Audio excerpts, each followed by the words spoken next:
ପ୍ରିୟ ଛାତ୍ରଛାତ୍ରୀ, ମୁଁ ସୂର୍ଯ୍ୟେନ୍ଦୁ ଦାସ, ଶିକ୍ଷକ ପ୍ରଶିକ୍ଷକ, ଜିଲ୍ଲା ଶିକ୍ଷା ଓ ପ୍ରଶିକ୍ଷଣ ପ୍ରତିଷ୍ଠାନ ମୟୂରଭଞ୍ଜ ବାରିପଦା, ତୁମମାନଙ୍କୁ ଆଜିର ଏହି ଶିକ୍ଷଣ ଶିକ୍ଷାଦାନ କାର୍ଯ୍ୟକ୍ରମକୁ ସ୍ୱାଗତ କରୁଛି।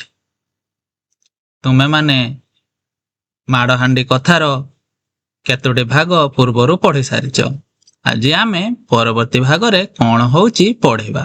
ପରବର୍ତ୍ତୀ ଭାଗରେ କ'ଣ ହେଉଛି ପଢ଼ିବା ଆଗରୁ ଆମେ ପୂର୍ବ ଭାଗରେ କ'ଣ କ'ଣ ସବୁ ପଢ଼ିଥିଲେ ତମେମାନେ ସବୁ ମନେ ରଖିଛ ତ?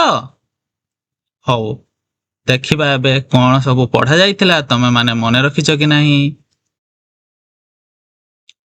ପୂର୍ବ ପାଠରେ ଆମେ ଯାହା ପଢ଼ିଥିଲେ ସେଇ ବିଷୟରେ କିଛି ପ୍ରଶ୍ନ ତୁମମାନଙ୍କୁ ପଚାରୁଛି, ତମେମାନେ କହିବ। କହିଲ ଦେଖି, ଗଙ୍ଗାମାତା କାହିଁକି ଭାବିଲେ ଯେ ଚକୁଳିଆ ପଣ୍ଡାଙ୍କ ଅଳସୁଆମୀ ସାରା ସଂସାର ପାଇଁ ଏକ ଖରାପ ଉଦାହରଣ ହେବ? ହଁ, ଯାହା ଯାହା ପଢ଼ା ଯାଇଥିଲା ସବୁ ମନେ ରଖିଛ ତାହେଲେ ନାହିଁ। ଗଙ୍ଗାମାତା ଦେଖିଲେ ଯେ ଚକୁଳିଆ ପଣ୍ଡା ଓ ତାଙ୍କ ମା ବିନା ପରିଶ୍ରମରେ କେବଳ ଭାଗ୍ୟ ଉପରେ ନିର୍ଭର କରି ଚଳୁଛନ୍ତି। ସେ ଅନୁଭବ କଲେ ଯେ ଯଦି ପରିଶ୍ରମ ନ କରି ପଣ୍ଡା ସବୁ କିଛି ପାଇଯିବେ, ତେବେ ସଂସାରର ଅନ୍ୟ ଲୋକମାନେ ମଧ୍ୟ ତାଙ୍କୁ ଦେଖି କର୍ମକୋଢ଼ିଆ ହୋଇଯିବେ।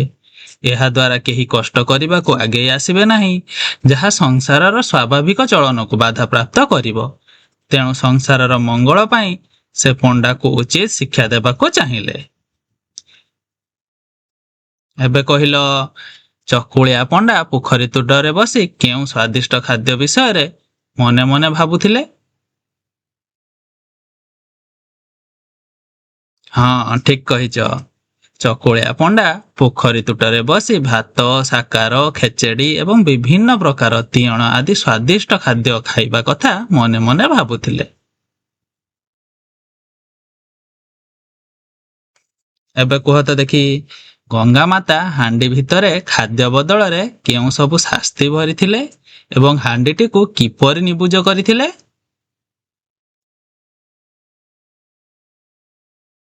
ହଁ, ସବୁ ତାହେଲେ ମନେ ରଖିଛ ତୁମେମାନେ ନା। ହଁ, ଗଙ୍ଗାମାତା ହାଣ୍ଡି ଭିତରେ ଚକୁଳିଆ ପଣ୍ଡା ଆଶା କରୁଥିବା ସ୍ୱାଦିଷ୍ଟ ଖାଦ୍ୟ ପରିବର୍ତ୍ତେ ବିଧା, ଚାପୁଡ଼ା, କହୁଣି, ଗୁଇଁଠା, ଚିମ୍ପୁଡ଼ା, ରାମ୍ପୁଡ଼ା ଓ କାମୁଡ଼ା ପରି ସଂସାରର ସବୁ ମାଡ଼ ଭରିଥିଲେ।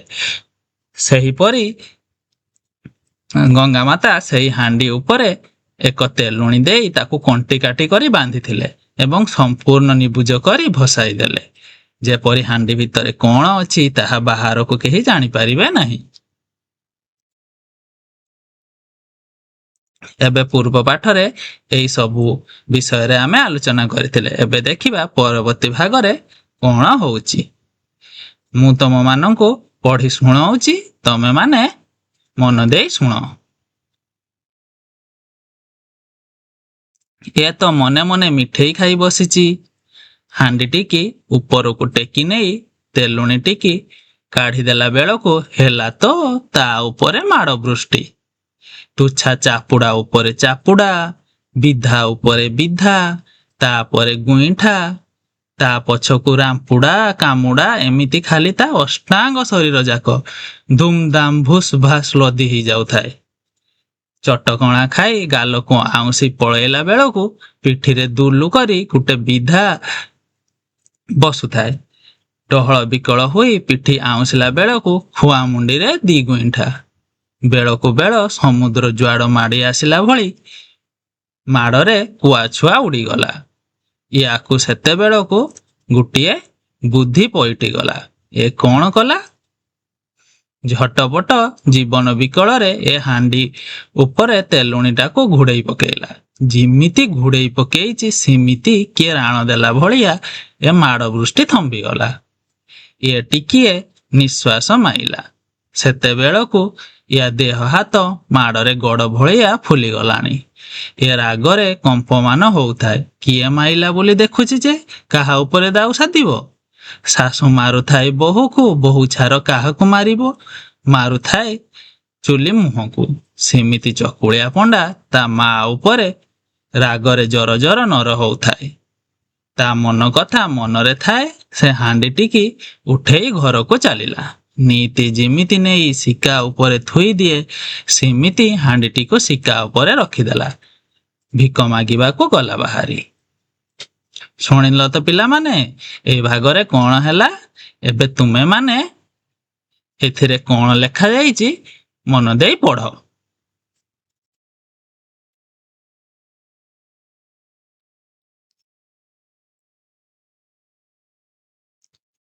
ସମସ୍ତେ ପଢି ସାରିଲ ତ? ହଉ, ଏବେ ଆମେ କଣ ହେଲା ସବୁ ବୁଝିବା। ଦେଖୁଛ ନା ନାହିଁ କଣ ହେଇଛି ଏଇଠି? ସେ ତ ମନେ ମନେ ମିଠେଇ ଖାଇ ବସିଛି। ମିଠେଇ ଖାଇ ବସିଛି ମାନେ ସିଏ ଭାବିଛି ଯେ ଯେମିତି ସବୁଦିନ ହାଣ୍ଡି ଭିତରେ ସ୍ଵାଦିଷ୍ଟ ଖାଦ୍ୟ ଥାଏ, ଆଜି ବି ସେମିତି ହାଣ୍ଡି ଭିତରେ ସ୍ଵାଦିଷ୍ଟ ଖାଦ୍ୟ ଥିବ। କିନ୍ତୁ ସେ ହାଣ୍ଡିଟିକୁ ଉପରକୁ ଟେକି ନେଇ ଯେମିତି ତାର ଢାଙ୍କୁଣୀ ଖୋଲି ଦେଇଛି, ତା ଉପରେ ତ ହେଲା ମାଡ଼ ଆଉ। ଯେତେ ମାଡ଼ ଅଛି, ଚାପୁଡା, ବିଧା, ଗୁଇଁଠା ସବୁ ଗୋଟେ ଗୋଟେ ତା ଉପରେ ଧୁମଧାମ ଭୁସ୍ ଭାସ୍ ଲଦି ହେଉଥାଏ। ଦେଖୁଛ ନା ନାହିଁ କେମିତି ତାକୁ ସବୁ ମାଡ଼ ହଉଛି? ହଁ, କିଏ ବିଧା ମାରିଲାନି ତ କିଏ ଗୁଇଁଠା ମାରିଲାନି।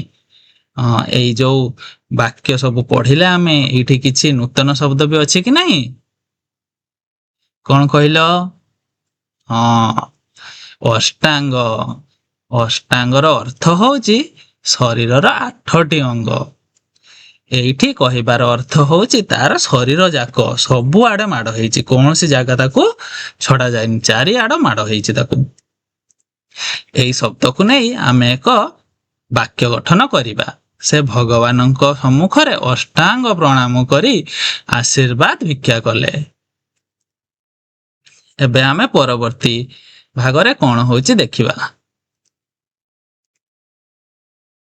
ଏବେ କଣ ହେଇଛି ନା, ତାକୁ ତ ମାଡ଼ ହଉଛି, ସେ ଚଟକଣା ବସିଗଲା, ଗାଲ ଆଉଁସୁଛି। ଦେଖୁଛ ନାଇଁ କେମିତି ଗାଲ ଆଉଁସୁଛି? ହଁ, ଗାଲ ଆଉଁସି ପଳେଇଲା ବେଳକୁ ନାହିଁ ପିଠିରେ କିଏ ବିଧା ବସେଇଲାନି, ପିଠି ଆଉଁସିଲା ବେଳକୁ ନାହିଁ ତା ଖୁଆ ମୁଣ୍ଡିରେ କିଏ ଗୁଇଁଠା ବସେଇଲାନି। ସେମିତି ମାଡ଼ରେ ତାର କୁଆ ଛୁଆ ଉଡିଗଲା। ଏଇଠି ଯୋଉ ବାକ୍ୟ ମାନ ଅଛି ସବୁ, ଏଇଥିରେ ବି କିଛି ନୂତନ ଶବ୍ଦ ଅଛି। କଣ କଣ କହିଲ? ହଁ, ଡହଳ ବିକଳ ହବା। ଡହଳ ବିକଳ ଏକ ରୂଢି ପ୍ରୟୋଗ। ଏହାର ମାନେ ହଉଛି ଅସ୍ଥିର ହେବା। ଏଇ ଡହଳ ବିକଳକୁ ନେଇ ଆମେ ଏକ ବାକ୍ୟ ଗଠନ କରିବା। ପ୍ରଚଣ୍ଡ ଖରାରେ ପାଣି ବୁନ୍ଦେ ନ ପାଇ ପଥିକଟି ଡହଳ ବିକଳ ହେଉଥିଲା। ଖରାରେ ପଥିକକୁ ବହୁତ ଜୋର ଶୋଷ ଲାଗୁଛି ନା, ସେ ଅସ୍ଥିର ହେଉଛି, କୋଉଠି ପାଣି ଅଛି କୋଉଠି ନାହିଁ, ତେଣୁ ସେ ପାଣି ଖୋଜି ହଉଛି।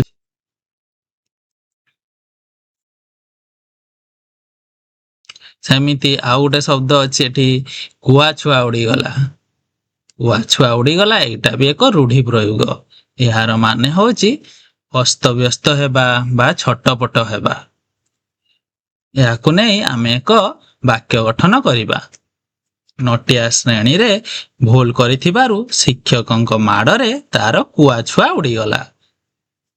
ମାନେ ଏତେ ଜୋର ତାକୁ ମାଡ ହେଲା, ସେ ମାଡରେ ଛଟପଟ ହେଉଥାଏ। ଏବେ ଆମେ ପରବର୍ତ୍ତୀ ଭାଗକୁ ଯିବା। ଏଇଠି କଣ ହେଇଛି ନା, ସିଏ ମାଡ ତ ତାକୁ ହଉଛି, ସିଏ ତ କାହାକୁ ଦେଖିବ, କିଏ ମାରୁ ପିଟୁଛି ତାକୁ, ସିଏ ତ ଜାଣି ପାରୁନି। ତେଣୁ ତାକୁ ଗୋଟେ ବୁଦ୍ଧି ଆସିଲା। ସେ କଣ କଲା ନା, ଝଟପଟ ସେଇ ଯୋଉ ହାଣ୍ଡିର ଢାଙ୍କୁଣୀଟିକୁ ଘୋଡେଇ ଦେଲା। ସେ ଏମିତି ହାଣ୍ଡିର ଢାଙ୍କୁଣୀଟି ଘୋଡେଇ ଦେଇଛି, ଆଉ ତାକୁ ଯୋଉ ମାଡ ହଉଥିଲା ଆଉ ସେ ମାଡ ହେଲା ନାହିଁ। କିନ୍ତୁ ସେତେବେଳକୁ ତାକୁ ତ ବହୁତ ମାଡ ହେଇଯାଇଛି ନା। ହଁ, ତାର ଦେହ ହାତ ସବୁ ମାଡରେ ଫୁଲି ଯାଇଛି, ବହୁତ ବଥା କରୁଛି। ହଁ, ଏଇ ସବୁ ଯୋଉ ବାକ୍ୟ ଆମେ ପଢିଲେ, ଏଇଠି ବି କିଛି ନୂଆ ଶବ୍ଦ ଅଛି। ଯେମିତି କି ଝଟପଟ। ଝଟପଟ ମାନେ ହଉଛି ଅତି ଶୀଘ୍ର ବା ତରତର ହୋଇ କାମ କରିବା। ଆମେ ଏଇ ଝଟପଟ ଶବ୍ଦକୁ ନେଇ ଏବେ ଏକ ବାକ୍ୟ ଗଠନ କରିବା। ଅଫିସକୁ ଯିବା ସମୟ ହୋଇଯିବାରୁ ସେ ଝଟପଟ ଜଳଖିଆ ଖାଇ ବାହାରି ଗଲେ। ଯେମିତି ତୁମେ ମାନେ ତୁମର ବିଦ୍ୟାଳୟକୁ ଯିବା ସମୟ ହେଇଗଲେ ତମେ କଣ କର? ଯାହା ମା ବନେଇଛନ୍ତି ଜଲ୍ଦି ଜଲ୍ଦି ଖାଇ ସ୍କୁଲକୁ ବାହାରି ଯାଅ। ତାପରେ କଣ ହେଇଛି ନା, ସେ ତ ହାଣ୍ଡିର ଢାଙ୍କୁଣୀଟିକୁ ବନ୍ଦ କରିଦେଲା, କିନ୍ତୁ ଚାରିଆଡକୁ ଅନେଇ ହଉଛି କିଏ ତାକୁ ମାଇଲା। ହେଲେ କାହାକୁ ପାଇଲେ ସିନା ତା ଉପରେ ରାଗ ସୁଝିବ। ସିଏ ମନେ ମନେ ତା ମା ଉପରେ ରାଗି ହଉଥିଲା। ସେ ଭାବିଲା ମୁଁ ତ ମାଡ଼ ଖାଉଛି, ମୋ ମା ବି ମାଡ଼ ଖାଉ। ତ ସେମିତି ସେ ତା ମନ କଥା ମନରେ ରଖି ତା ମା ଉପରେ ରାଗ ରଖି ହାଣ୍ଡିଟିକୁ ନେଇ ଘରକୁ ଚାଲିଲା। ଦେଖୁଛ ନା ନାଇଁ, ହାଣ୍ଡିଟିକୁ ନେଇ ସିଏ ତା ଘରକୁ ଯାଉଛି। ଏଇଠି ଯୋଉ ଆମେ ପଢିଲେ ଏଇଠି ବି କିଛି ନୂତନ ଶବ୍ଦ ଅଛି। କଣ କଣ ସବୁ କହିଲ? ଦାଉ ସାଧିବା। ଦାଉ ସାଧିବାର ଅର୍ଥ ହଉଛି ପ୍ରତିଶୋଧ ନେବା। ତେଣୁ ସିଏ କାହା ଉପରେ ପ୍ରତିଶୋଧ ନବ? କାହାକୁ ପାଇଲେ ସିନା ତା ଉପରେ ପ୍ରତିଶୋଧ ନବ। ସେ ତ ଜାଣିପାରୁନି କିଏ ତାକୁ ପିଟୁଛି। ଆମେ ଏଇ ଦାଉ ସାଧିବାକୁ ନେଇ ଏକ ଶବ୍ଦ ଗଠନ କରିବା। ମୋ ସହିତ ଝଗଡା ହେବା ପରେ ସେ ମୋ ଉପରେ ଦାଉ ସାଧିବାକୁ ଅପେକ୍ଷା କରିଛି। ଏଇଠି ପିଲାମାନେ ଦେଖିଲ ଗୋଟେ ବାକ୍ୟ ଅଛି, ଶାଶୁ ମାରୁଥାଏ ବୋହୂକୁ, ବୋହୂ ଛାର କାହାକୁ ମାରିବ। ମାରୁଥାଏ ଚୁଲି ମୁହଁକୁ। ଏଇଟା ଏକ ଲୋକ କଥା। ଏହାର ଅର୍ଥ ହଉଛି ଯେତେବେଳେ ଜଣେ ଶକ୍ତିଶାଳୀ ବ୍ୟକ୍ତି, ଏଠାରେ ଶାଶୁକୁ କୁହାଯାଇଛି ଶକ୍ତିଶାଳୀ ବ୍ୟକ୍ତି, ଜଣେ ଦୁର୍ବଳ ବ୍ୟକ୍ତିକୁ ମାନେ ତାର ବୋହୂକୁ କଷ୍ଟ ଦିଅନ୍ତି, ସେତେବେଳେ ସେହି ଦୁର୍ବଳ ବ୍ୟକ୍ତି ଜଣକ ଅର୍ଥାତ୍ ତାର ବୋହୂ ନିଜ ରାଗ ଶାଶୁ ଉପରେ ସୁଝାଇ ନ ପାରି ନିଜଠାରୁ ଆହୁରି ଦୁର୍ବଳ କିମ୍ବା ନିର୍ଜୀବ ବସ୍ତୁ, ଏଠାରେ ଚୁଲି କଥା କୁହାଯାଇଛି, ଉପରେ ରାଗ ସୁଝେଇ ଥାଏ। ଏହାର ଅର୍ଥ ହଉଛି ଅସମର୍ଥ ବ୍ୟକ୍ତିର ରାଗ ନିଜଠାରୁ ଦୁର୍ବଳ ଉପରେ ହିଁ ପ୍ରକାଶ ପାଇଥାଏ। ଯେମିତି ଏଠି ଚକୁଳିଆ ପଣ୍ଡା, ସିଏ ତ ଜାଣି ପାରିଲା ନାହିଁ କିଏ ତାକୁ ପିଟିଲା, କିନ୍ତୁ ସିଏ ତା ମା ଉପରେ ରାଗ ରଖିଲା। ହଉ, ଏବେ ଦେଖିବା ପରବର୍ତ୍ତୀ ଭାଗରେ କଣ ହଉଛି। କଣ ହେଇଛି ନା, ସିଏ ତ ହାଣ୍ଡିଟିକୁ ନେଇକି ଘରକୁ ଚାଲିଲା।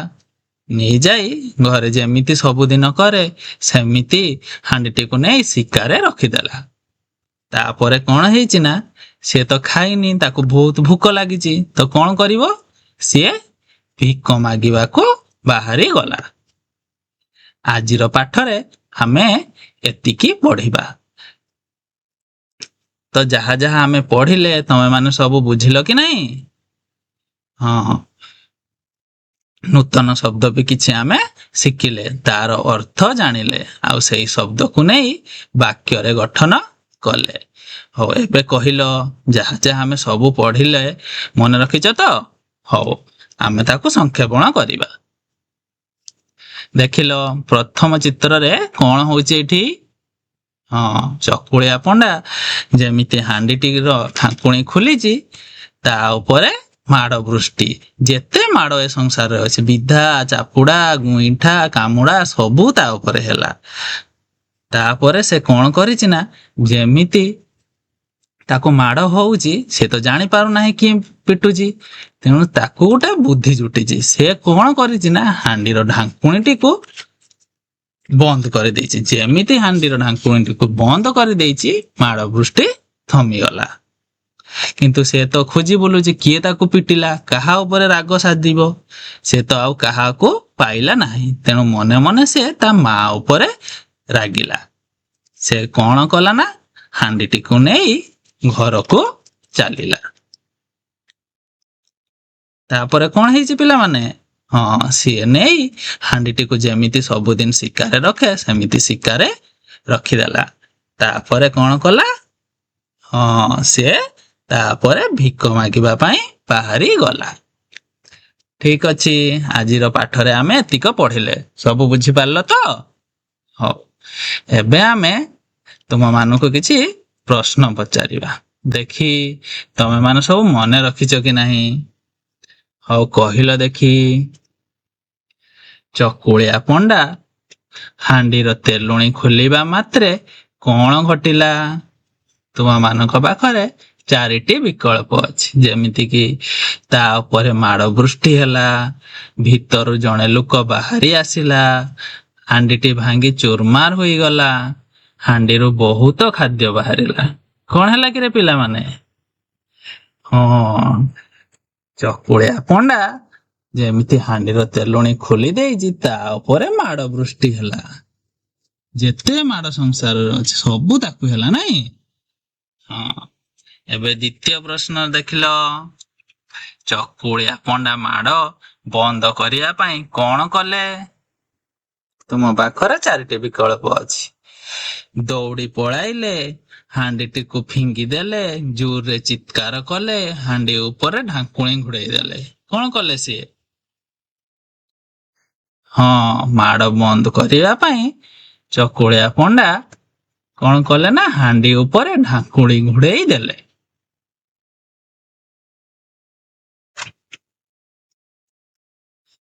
एबे आमे तृतीय प्रश्न को जिबा। चकुलिया पंडा निजर मन कथा मनरे रखी काहा ऊपर रागरे जर जर हेउथिले?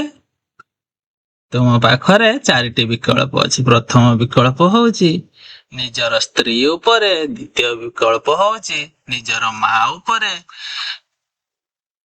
तृतीय विकल्प होउची तांकर सांग मानक ऊपरे, चतुर्थ विकल्प होउची गंगा मातांक ऊपरे। काहा ऊपरे से रागिथिले? हाँ, निजर माँ ऊपरे से राग रखिथिले।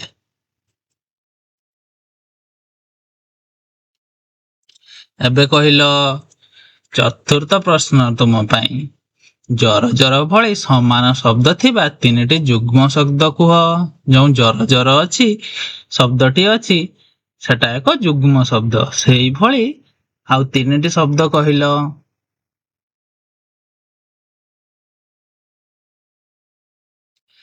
हाँ, सबु ताले जानिଛ तुमे माने नाही। जेमिति कि हस हस, कांद कांद, ढळ ढळ, एगुड़ा सब जुग्म शब्द। एमिति आहुरी अनेक शब्द अछि। तमे माने भी सब बहुत सारा शब्द कहिलो कि नाही? हाँ, एबे आमे पंचम प्रश्न को जिबा। निम्न रे दिया जाइथिबा अशुद्ध शब्द को शुद्ध करी लेख। तळे 4टी शब्द दिया जाइछि, सेगुड़ा सब अशुद्ध अछि, माने सेगुड़ा भूल लेखा हेछि। तमे माने ताको शुद्ध करी लेखिबो।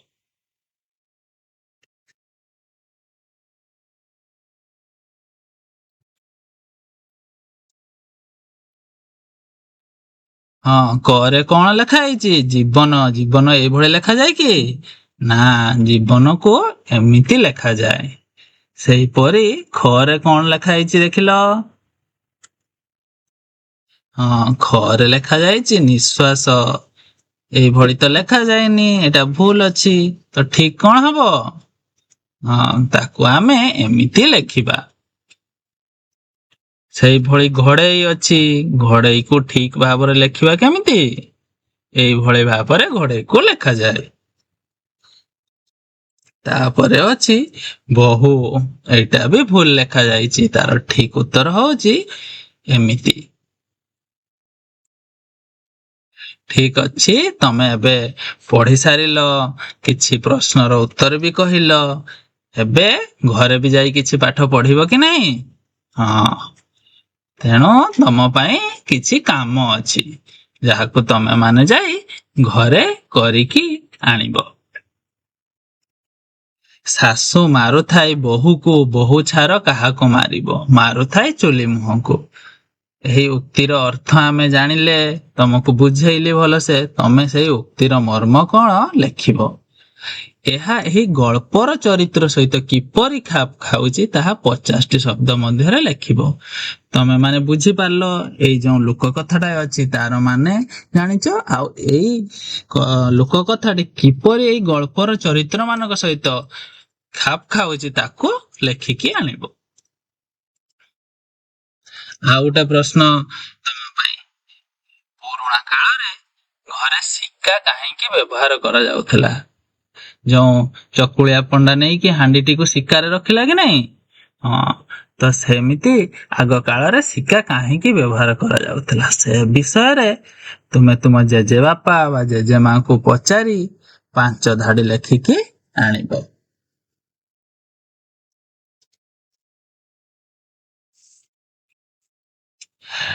ठीक अछि, आजिर एही शिक्षण शिक्षादान कार्यक्रम को आमे एइठी रखिबा। पुणी नूतन भागरे देखा हबो। धन्यवाद।